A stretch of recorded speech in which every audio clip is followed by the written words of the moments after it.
Bonjour Michel, comment allez-vous? Très bien, Monsieur Buffon, et vous? Ça va très bien.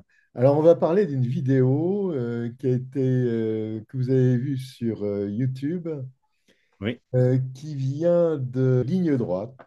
ligne droite, oui, exact. Et de Ligne droite, c'est une vidéo d'un sénateur belge qui revient apparemment du Congo. On va regarder ça. Bonjour Alain Destex. Bonjour. Il y a chez vous, donc je rappelle, vous êtes médecin, vous avez fait partie d'une organisation humanitaire, vous êtes un sénateur émérite de la Belgique. Là, vous revenez du Congo donc cette situation est en fait en train d'empirer et ce qui se passe à Kivu et ailleurs, c'est pas juste une crise démocratique, c'est en fait une crise humanitaire. Oui, c'est une crise humanitaire, mais c'est aussi surtout une crise politique. Et c'est une crise politique parce qu'il y a donc une partie de l'Est du Congo qui est aujourd'hui aux mains du mouvement militaire, politico-militaire M23, qui en fait est un mouvement qui est né pour essayer d'abord de protéger les Tutsis contre l'extermination et puis aussi pour développer le Kivu contre la gabegie de Kinshasa et du régime de Tshisekedi. Parce que donc la raison aussi pour laquelle je suis chez vous, c'est que je ne partage, je reviens du Kivu, j'ai passé 15 jours là-bas avec le M23, donc dans les zones dites occupées. Et mon analyse, si vous voulez, n'est pas tout à fait la même que celle des gouvernements de l'Union européenne. Pour moi, la source du problème, c'est l'incapacité de Kinshasa, de la capitale et du président Tshisekedi de maintenir un pays dans des minimums de stabilité, de développement, d'état de droit et de respect de ses minorités. Pour moi, c'est la source principale du problème. Et cette rébellion, qui aujourd'hui en fait n'est plus vraiment une rébellion puisqu'elle contrôle un territoire grand comme deux fois la Belgique, donc ce n'est pas négligeable. Elle essaye d'instaurer un gouvernement local et provincial, si vous voulez, dans les zones qu'elle contrôle. Moi, personnellement, j'ai été choqué quand j'ai vu cette vidéo. C'est que la personne est en train de mettre l'accent sur des réalités sur terrain qui ne correspondent absolument pas avec ce que nous recevons de différentes sources, pas simplement des sources congolaises et autres. Euh, le gouvernement congolais a peut-être aussi ses torts dans certaines choses, mais il y a des éléments que cette personne avance qui ne correspondent absolument pas à la vérité sur terrain. Moi, en suivant cette vidéo, j'avais l'impression de suivre un patchwork de mensonges. On prend une pièce par-ci, une pièce par-là, des demi-vérités par-ci, des demi-vérités par-là qu'on assemble pour présenter les choses sous un autre angle qui ne corresponde pas à la vérité. Donc, on voudrait polisser un peu l'image du M23, on voudrait polisser l'image du Rwanda, alors que même si aujourd'hui, au niveau des actualités, on n'en parle pas, dernièrement, il y a eu un document qui indiquait que un document de l'UNICEF qui indiquait que à chaque 30 minutes, il y a un enfant qui est violé au Congo. Et je me souviens à l'époque de 2012, quand le M23 était en train de sévir dans l'Est du Congo était même surnommé la capitale du viol, tellement qu'on était en train de violer des personnes. Donc, pour améliorer une certaine image du M23 et du Rwanda qui supporte le M23 non seulement à distance, mais aussi sur terrain. Ça a été avéré, ça a été documenté. Il faudrait représenter le Rwanda sous un meilleur jour, le M23 sous un meilleur jour, de faire croire que le problème qui se passe à l'est du Congo, c'est un problème des Congolais entre les Congolais, alors qu'en fait, ce n'est absolument pas vrai. Ça n'a jamais Donc, été le cas. Ça n'a jamais été ça le n'a cas. jamais été le cas. Mais ça, c'est pas depuis même le M23, même avant Non, le M23. Il y exactement. avait des mouvements de résistance à Kabila. Moi, j'y suis allé, je l'ai vu. Eh bien, c'est Mhm. violé, tué, etc., etc. Qu'ils quittent, que les Rwandais quittent notre territoire congolais, qu'ils rentrent chez eux, tous les étrangers, les envahisseurs, qu'ils rentrent chez eux, qu'ils nous laissent tranquilles chez nous. Les agresseurs qui s'en aillent chez eux, c'est ce que nous cherchons, c'est ce que nous demandons. toujours des manœuvres. Combien de cessez-le-feu on a signé en Angola? Maintes fois. On n'a jamais trouvé solution en Angola. Est-ce que chez nous, vous nous proposez quelle solution? Aucune. Parce que vous avez votre intérêt, vous les Occidentaux. Mais nous sommes des humains comme vous autres. Pourquoi vos continents, vos pays sont calmes? Vous parveniez de trouver solution ici en Kosovo. Ça n'a pas fait longtemps, mais pourquoi pas en Afrique? Parce que nous ne sommes pas créés ensemble avec vous. Parce que nous sommes noirs. Et les sangs qui coulent entre nous deux, quelle est la couleur de ce sang? Ce n'est pas un sang rouge. Enfin, Et ça n'a pas changé. Et ça n'a pas jusqu'aujourd'hui, changé. Ça, c'était en 99. oui, j'ai des nouvelles des quelques personnes que je connais qui sont à Goma, qui me disent que bon, les gens essayent de s'en sortir. Les gens essaient vraiment de maintenir un profil bas parce que pour un oui ou pour un non, vous pouvez faire l'objet de répression vis-à-vis du M23 et des militaires qui sont là. Par rapport, pour revenir un peu à la vidéo de la personne qui était passée auparavant, je n'ai même pas voulu prendre la peine de savoir c'est que cette personne était son nom. Elle a prétendu que voilà, le gouvernement congolais empêche les banques de fonctionner.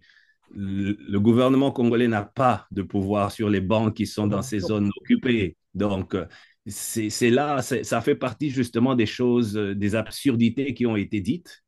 Donc, les banques ne fonctionnent pas vraiment comme il se doit. Les gens sont en manque d'argent, etc. Et les gens essayent de se débrouiller comme ils peuvent. Ce n'est pas toujours facile, mais les gens, la population sur place essaye vraiment de se tenir vraiment à carreau pour éviter de se retrouver dans des problèmes. Donc, ce n'est pas une population qui vit de sa liberté, qui profite de sa liberté, c'est vraiment une population qui est en train de vivre sous la peur, sous la menace, et dans de telles conditions, il n'y a rien de bon qui puisse venir. Alors, Michel, on avait évoqué une résistance, une possible résistance la dernière fois. Mais non. Non, il n'y en a pas. Et c'est pour ça que je vous avais dit que j'avais deux sons de cloche. Le son de cloche d'une résistance, etc. Moi, je pense qu'il y a définitivement des personnes qui ne sont pas d'accord avec ce qui se passe, mais ont-ils nécessairement les moyens de pouvoir contrer? Ce n'est pas évident par rapport à ça. Vous vous souvenez, il y a un mois à peu près, tout le monde avait commencé à prendre de l'intérêt pour ce qui se passait à l'est du Congo. Pratiquement un peu partout dans le monde, on était en train d'insister sur la situation à l'est du Congo, avec les prises des différentes villes, avec les situations qui se passaient là-bas, les décès qui avaient lieu, les déplacements des populations. Toutes ces choses-là étaient à l'actualité. Aujourd'hui, on n'en parle pas, mais ces réalités sont toujours là.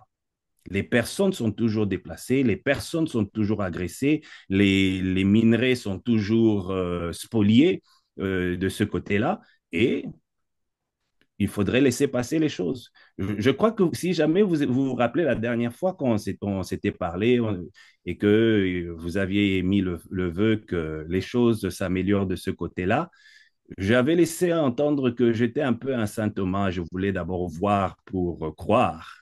Et malheureusement, pour moi, j'ai eu raison. On a beaucoup parlé des sanctions, on a beaucoup parlé de beaucoup de choses, mais concrètement, sur le terrain, c'est à peine si jamais il y a eu quelque chose.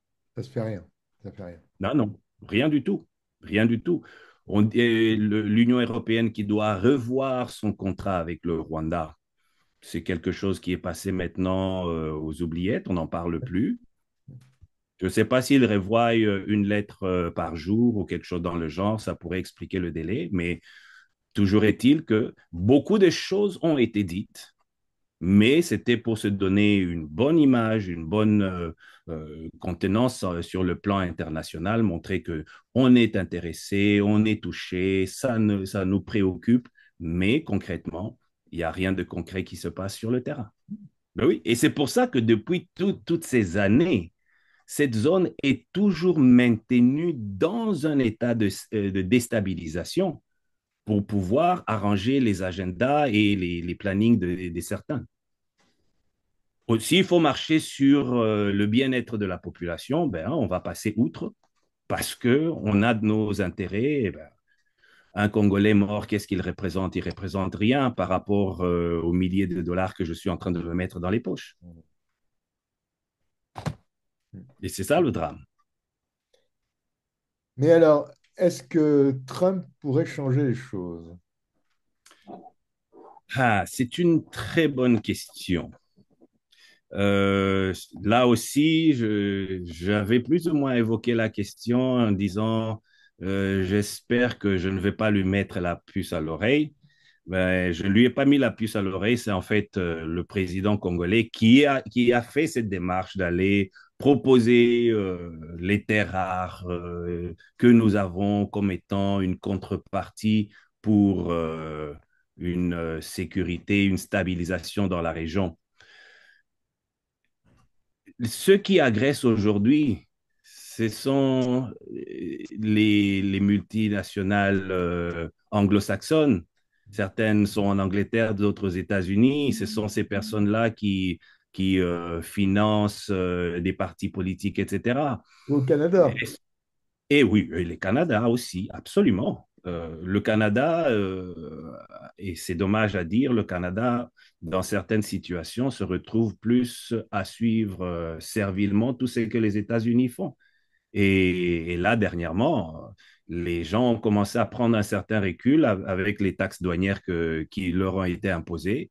Ils se sont dit, ben, si jamais, avec des amis comme cela, ils nous font subir ce traitement ici, peut-être que ce serait intéressant que nous puissions regarder si on ne peut pas dépendre, traiter avec d'autres personnes. Mais Parce que 90% les de... grandes sociétés minières canadiennes, elles sont au Congo. Oui, il y a un document qui n'a jamais été publié, mais en librairie en tout cas, mais sur le net, si on cherche le document PDF, on peut le trouver. Ça s'appelle Noir Canada. Et c'est là où on voit, entre autres, que presque 80% des compagnies minières qui opèrent en Afrique sont des compagnies canadiennes. Donc, euh, il y a, je ne sais pas jusqu'à quel point ces compagnies sont impliquées dans la zone du conflit. Voilà. Donc, euh, il y a probablement des implications aussi ailleurs dans d'autres zones de l'Afrique, mais elles ne sont pas ignorantes de ce qui se passe de ce côté-là. Et c'est pour ça d'ailleurs que il arrive que des Congolais d'Ottawa aillent manifester devant le Parlement canadien pour dire, écoutez, il faudrait que vous puissiez faire quelque chose parce que quelque part, vous avez d'une manière directe ou indirecte une participation dans ce qui est en train de se passer de ce côté-là de l'Est du Congo. Donc, pour revenir à votre question, est-ce qu'il faut passer par le président Trump? Est-ce que ça va apporter une solution? Je ne sais pas jusqu'à quel point ça va le faire parce que c'est vrai que les États-Unis doivent se positionner économiquement par rapport à, à l'avenir qui est en train de venir, le grand affrontement avec la Chine qui, pour le moment, est en train d'occuper la place mondiale. Ils auront besoin de ces ressources-là, ils auront besoin de ces biens-là, mais déjà dans l'immédiat, ils les ont à travers leur proxy que sont le Rwanda et le M23 qui lui-même est proxy de, Il y a les Chinois de, aussi. Il y a aussi des Chinois qui sont installés là-bas. Oui, il y a les Chinois qui sont installés. Et le plus drôle, c'est qu'à à certains endroits où les Chinois sont installés, euh, les Congolais n'ont même pas droit d'y accéder parce que les Chinois sont installés à cet endroit-là. Mais disons que contrairement à certaines compagnies anglo-saxonnes qui sont installées, c'est les Chinois qui sont installés ne financent pas, ne supportent pas des milices qui entretiennent un désordre dans la région, des ordres qui va jusqu'au meurtre, au viol et à la privation des libertés des gens. Donc, les Chinois sont présents, mais l'impact de la présence chinoise, à ma connaissance, à mon humble connaissance, n'est pas aussi néfaste que le serait la présence de certaines multinationales anglo-saxonnes, qui, elles, vraiment sponsorisent euh, parfois complètement l'entretien de ce qui se passe sur place. Dites-moi, Michel, vous avez des nouvelles directes de Goma? Une autre chose qui m'avait choqué, c'est le concert Solidarité Congo qui devait avoir lieu en France le 7 avril.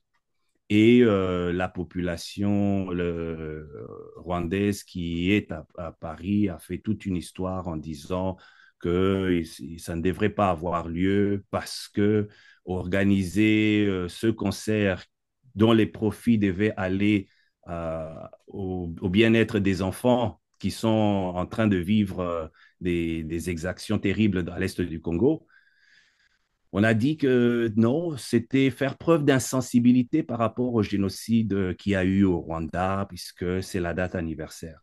Excusez-moi, ce n'est pas comme si jamais le concert s'organisait à l'endroit où il y avait ce mémorial des Rwandais en France. Ce n'était pas à la même place, c'était à des endroits vraiment éloignés. Et la mairie de Paris a décidé